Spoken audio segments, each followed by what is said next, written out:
Good morning. The May 12, 2021 meeting of the Board of Estimates is now called to order. In the interest of promoting health, safety as we continue to deal with COVID-19 pandemic, the Board of Estimates continues to meet virtually. At this time, I'll ask our amazing comptroller, Mr. Henry, for any corrections, additions, and noted abstentions to today's agenda. Thank you, Mr. President. There are no corrections or changes to the agenda.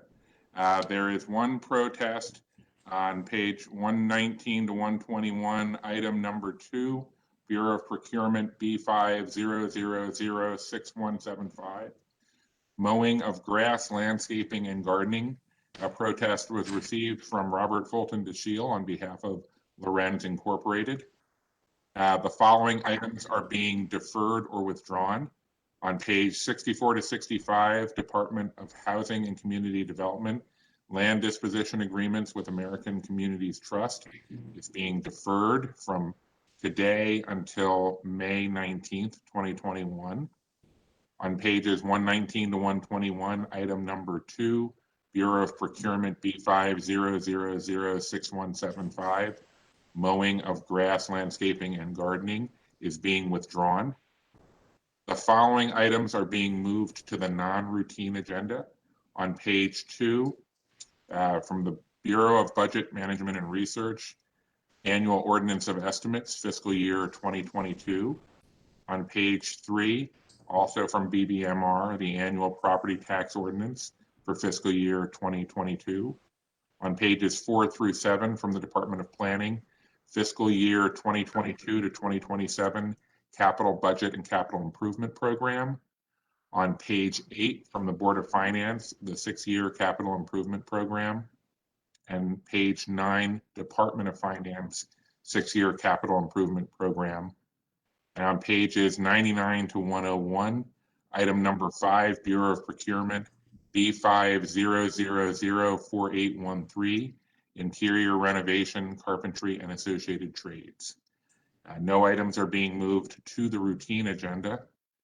We have the following abstentions from the Honorable Mayor Brandon Scott on page 46, Department of Transportation, alligating lease agreement number 196 with the Johns Hopkins University, and on pages 88 and 89, items 2, 3, and 4, Health Department agreements with the Johns Hopkins University. The Honorable President Nick Mosby is abstaining on page 10 on item number 1, Office of the State's Attorney for Baltimore City travel reimbursement. There are no other abstentions, and that is all we have in the opening statement, Mr. President. Thank you, Mr. Comptroller. I now direct the board's attention to a memorandum from my office dated May 10th, 2021, identifying matters to be considered as routine agenda items. Together with any corrections and additions that have been noted by the Comptroller, I will entertain a motion to approve all items contained on the routine agenda. So moved. Second. Being that it's been properly moved and second, all those in favor of approving the items on the routine agenda, please say aye. Aye. And all those opposed, please say nay. The routine agenda items have been adopted. Up first on the non-routine agenda today are a series of items related to the city's fiscal year 2022 budget. These items can be found on pages 1 through 9 of the agenda. These items include on page 2, the annual ordinance of estimates, on page 3, the annual property tax ordinance, on pages 4 through 7, the fiscal year 22 to 27 capital budget and capital improvement program, and on pages 8 through 9, reports from the Board of Finance and Department of Finance on 6-year capital improvement program. At this time, I'm going to recognize Director Henry Raymond. He's the Finance Director, and Mr. Bob Sinemy, Director of BBMR, to walk us through these items, particularly anything that has changed or has been updated since these items were first introduced to the Board of Estimates. Gentlemen, the floor is yours. Mr. President, may I be excused? I don't mean to interrupt, but since my item is being withdrawn, You've already interrupted Mr. DeShiel, but no, yes, you could be excused. We're not going to call that item. Sorry for not saying that earlier. So thank you so much. Thank you, sir. Good day to you all. All right. Now to the Finance Department, the floor is yours. Yep. Good morning, Mr. President, Mayor Scott, Comptroller Henry, honorable members of the board. I'm Henry Raymond, Director of Finance. I'm joined this morning with Robert Sinemy, the Budget Director. He'll provide details as it relates to the ordinance for fiscal '22, as well as the property tax rates. My comments are that we have released the preliminary plan to the BOE on April the 7th. We've completed the charter requirements since that time, having the special BOE briefing for board members on April the 21st and the taxpayers night on April the 21st. The key change versus the preliminary plan is the addition of the 670.3 million of American Rescue Plan dollars. And with that said, I'll turn it over to Mr. Sinemy to go into more detail regarding the tax rates and the composition of the city's total budget. Thank you. Thank you, Henry. Good morning to members of the board. I'm here today to present the fiscal 2022 ordinance of estimates and the property tax rate for fiscal 22. So first on the ordinance, the proposed ordinance that we're presenting includes $3.8 billion of operating expenses among all funds. It includes $487 million of capital investment across all funds. The total operating budget plan is $4.3 billion. Looking at the general fund budget only, the budget we're presenting today is $2 billion. That's an increase of $84.3 million from fiscal 21, but wanted to note that 52 million of that is one-time funding from either the CARES Act or FEMA reimbursement that the city expects. So on a recurring revenue basis, we're only growing by $32 million in the general fund versus fiscal 21. The proposed property tax rate ordinance that we present today, it maintains the city's real property tax rate at $2.248 per $100 of assessed value. By law, the personal property tax rate must be 2.5 times that rate. So that rate is $5.62 per $100 of assessed value. As Henry mentioned, we presented the preliminary budget in April, on April 7th to the board. We've completed the 2 charter required steps, a special briefing for the Board of Estimates members, as well as a special session called Taxpayers Night, so we could explain and hear feedback from our residents. And again, the key change in this budget plan, the general fund remains unchanged. The key plan is that we've added the full $670 million of federal aid that will come from the American Rescue Plan. Those funds will be spent over a long period of time. So our expectation is that we'll appropriate the money this year, but carry forward any unspent balances into future years.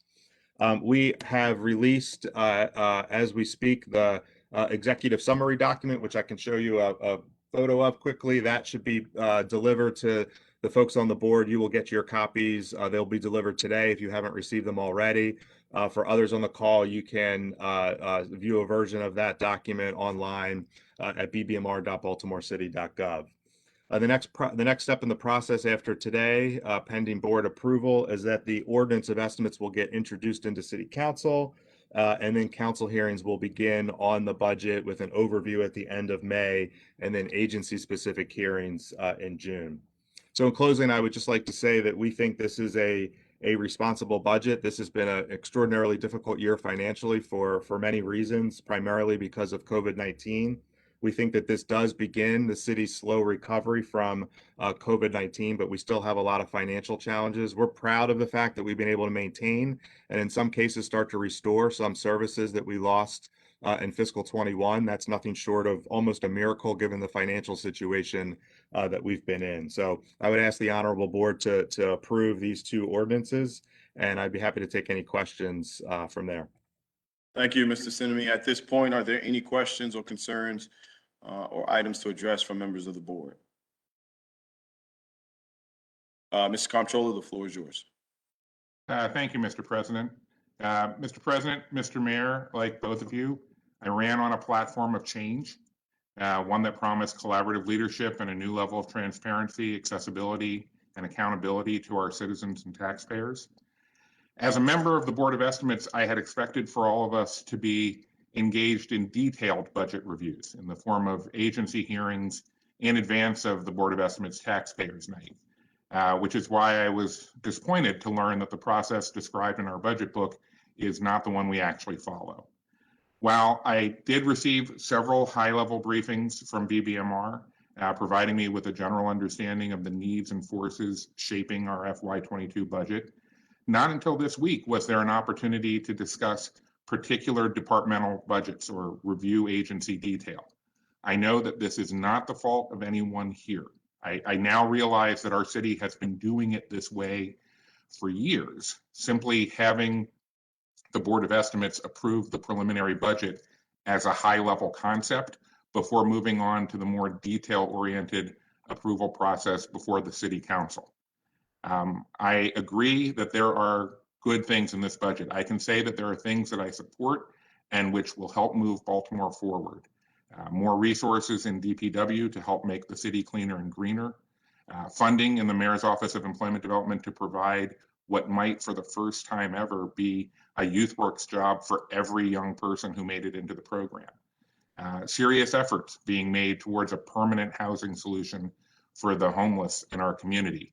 While I applaud these suggestions and I applaud these proposals, as of today, I cannot say that I have had access to the full level of detailed information that I should have before casting this vote, nor have I had sufficient time to properly examine that information. Absent that time and information for me to approve this budget would be an abdication of my responsibility as a watchdog. So I will be abstaining from this vote today, but I remain committed to working closely with the administration far in advance of the FY23 budget milestones to come up with a better process, one that not only engages my office earlier and more fully, but which invites the public to engage even sooner and provides them with an even greater understanding of the budget. Thank you. Thank you, Mr. Comptroller. At this point, are there any other additional questions, concerns from members of the board? Before we move ahead to vote on this item, I did have some things that I wanted to say today as well. I will be voting to approve the mayor's budget plan out of respect for the work of him, his staff, and his team that they've put together in crafting this preliminary budget. And because this vote is procedurally necessary to close this initial phase of our budget process and bring the ordinance to estimates before the Baltimore City Council. To those listening and watching, this isn't the last word when it comes to Baltimore's budget. Next up in the process is a chance for the City Council to dig deep into the details of the mayor's proposal and invite all agency heads and leaders to discuss their priorities, as well as ask tough questions and find places to suggest Mayor Scott redirect spending. The city's budget, just like the budgets of each and every one of our residents, speaks to the priorities of your households and speaks to the priorities of our cities. Folks in Baltimore have been very clear. You want city leaders to take an evidence-based approach that drives sustainable results and reverses our structural inequities. Today's vote signals the start of the council's work. With that, seeing no further questions, I would direct everyone's attention to the back of page 2 of the agenda and entertain a motion whether to approve the fiscal year 2022 ordinance of estimates for transmittal to the Baltimore City Council. I so move. Second. It's been moved and properly seconded. All those in favor of approving the items, please say aye. Aye. Aye. And with one abstention, right? Okay, all those opposed, please say nay. So for the record, it's a vote of 4 ayes, 0 nays, and 1 abstention, being the comptroller. The ordinance of estimates is now approved. Turning to page 3, I would entertain a motion at this time whether to approve fiscal year 2022 tax rate ordinance for transmittal to the Baltimore City Council. So moved. Second. It's been moved and properly seconded. All those in favor of approving this item, please say aye. Aye. Aye. All those opposed, please say nay. The ayes have it at a vote of 5-0. The rate of ordinance is now approved. The ordinance of estimates and tax rate ordinance will both be introduced at the next meeting of the Baltimore City Council. Next up, I'd like to ask the board to turn to pages 4 through 7, the 2022 through 2027 capital budget and capital improvement plan. Without objection from the board, we will note receipt of the capital budget and capital improvement plan. Hearing and not seeing any objection, the capital budget is now noted and will be part of the package onto the council. Next up, directing the board's attention to pages 8. The Board of Finance has informed the board that they met on April the 26th and endorsed a 6-year plan for capital improvements. I would entertain a motion at this time whether to adopt the 6-year capital improvement plan. So moved. Second. It's been moved and properly second. All those in favor, please say aye. Aye. All those opposed, please say nay. Is that an abstention, Mr. Comptroller? No, I'll vote aye. So please, for the record, note that it's a vote of 5 ayes and 0 nays. At this point, the capital improvement plan is adopted. Next item on the non-routine agenda today can be found on pages 99 through 101. On the item number 5, contract number B50004813, interior renovation, carpentry, and associated trades. This item is brought forward by the Department of General Services. We have Eric Schruler and Terrell Chasen from DGS to present and speak on this item. Gentlemen, the floor is yours. Thank you, Council President. Good morning, Mayor Scott and Comptroller Henry and board members. We are requesting that this contract be extended. We know that 2 of the contractors did not meet their MBU goals. Much of this was a result of the work that was available during the time of the COVID pandemic. And we do have some, excuse me, turn off the phone. We do have a plan in place to distribute work across this contract more evenly. And I will ask Terrell Chesson to speak to some of the causes, and then I can once again speak to some of the plans that DGS has to ensure that we can distribute the work fair and equitably across these 3 vendors. Thank you, Mr. Schuler. Chief Chesson? Good morning, Council President Mosby, Comptroller Henry, Mayor Scott, and the board. Just following up with Deputy Director Schuler as stated, historically we've had 3 vendors. In the past, there were issues with compliance with 2 of the vendors. Over time, they have come into compliance. The one reason that we've had more work for the primary, which is CNW, is because of responsiveness in certain emergencies. Also, the ability to scale to certain projects that we've had. We have a lot of projects that are unexpected, that require more workforce within a short time than the other 2 have been able to provide across the board. That has been one of the primary reasons that we've had them on for the majority of the work. Also, we had an issue we had a long lead time with a compliance review in the past. The time frame to do that actually took them out of play for a while. And also, once we got approval with the compliance review, we then went into COVID. So then that sidelined a lot of our work for at least 9 to 10 months.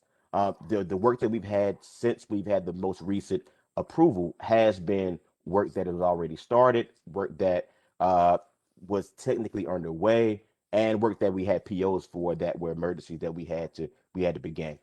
We didn't triage any work to the vendors as of the last, I would say, 6 to 7 months, simply because we're waiting for a new release to be able to award them work. We didn't want to have them work and then not be able to pay them. That's another issue. We don't want to start those jobs without having adequate payment for the vendors. We do have a system in place now to track and make sure that we are able to give them work and to do it equally, to allocate the work equally. And also, we have work lined up for the vendors if we're able to allow them to stay on the contract. I will pass it back to Deputy Director Schuler. If you have any more questions, I can answer as best as possible. I I have a couple questions for you, Mr. Chesson, or you, Deputy Chief Chesson, or you, Deputy Director Schuler. The concern is if responsiveness was a problem in the past, and that forced the city to basically drop most of the work to one of the vendors, and knowing that there was a significant slowdown in this work because of COVID, why is there an expectation that that responsiveness would change? And if we do not know specifically that expectation, why are we extending it as opposed to putting it back out for bid? So just to be honest, we had conversations, and I'm speaking, when I say we, I mean myself and also Chief Miller with Imbu. We had conversations with the vendors when we were doing the previous compliance review about the performance issues that we experienced in the past. We had a candid conversation. We explained the need, the ability, or the need for them to be able to skill work, and also to provide labor during the hours that we needed to be done, not off hours during peak times, because I think that was the issue that we had, was them allocating labor when needed to make sure they met deadlines. We had the conversation. They also agree that, if those needs weren't met, we would follow the process in place to either uh, remove the vendors or at least document it in a way that we would be able to move on to the next responsive vendor. So we believe that, any future work would be done to spec and also to our expectation. As far as moving on with them or rebidding, we don't have a problem rebidding. The only issue is if we rebid, we still need an avenue to complete work until that happens, till the new bid would occur. With that being said, we were asking to allow them to stay on the contract to be able to meet the needs that we have. It would be a hardship to take them off. One vendor wouldn't be able to handle all of the work that we currently have. At this time, that one vendor has been on for the duration of the past 3 years, I believe, and they're at the max capacity right now.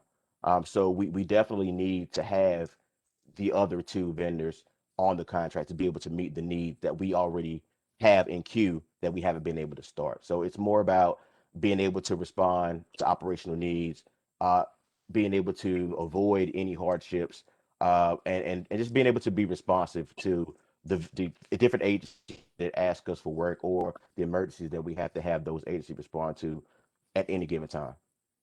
Chief, do you know when this contract is expected to expire? I believe I have my notes. Ms. T. Brown, do you have an idea exactly when this ends? Is it November? Excuse me, it's for February 4th, 2022. And just to clarify the record, this is a renewal contract as opposed to an extension, and there are no renewals remaining. So this is the last renewal, and that renewal lasts for a year? Yes, sir. All right, okay. Now, is it adequate to say, because I think this is a little slightly different than what you said, I want to make sure my notes are right. That JP contract and one of the three vendors on this has made no attainment whatsoever from a MBU perspective. Is that right? That's correct. Okay, so we're taking a vendor and they've had this for 4 years? Is that right? And this is the 5th year renewal? That's correct. So in 4 years, so in 80% of the time, they have not reached anywhere near the goal that they set out when they were originally awarded this bid, correct? That's correct. Mr. Mayor? Mr. President, I just wanted to chime in and just simply say that I would make the motion to defer this item so that we can get this information correct and present it to the board with the correct information and appropriate vendors. The mayor has asked to defer this item. We'll defer it to an upcoming agenda. Thank you, Mr. Mayor. Thank you. I believe, so we had one more item, but that item was withdrawn. For folks in the general listening audience, that was going to be the final non-routine item of today. And that was found on pages 119 through 121. Item number 2, recommendations for contract award of B50006175, mowing and grass, landscaping and gardening, clusters 1 through 6. That has been withdrawn and maybe appear at a later date, but we will not take that up to date. And I believe that is the close of business. So are there any questions, concerns, additional comments from members of the board? Hearing and seeing none, as there is no new business before the board at the desk today, we will recess until bid opening at 12 noon. The Board of Estimates will reconvene on May 19th, 2021 at 9 a.m.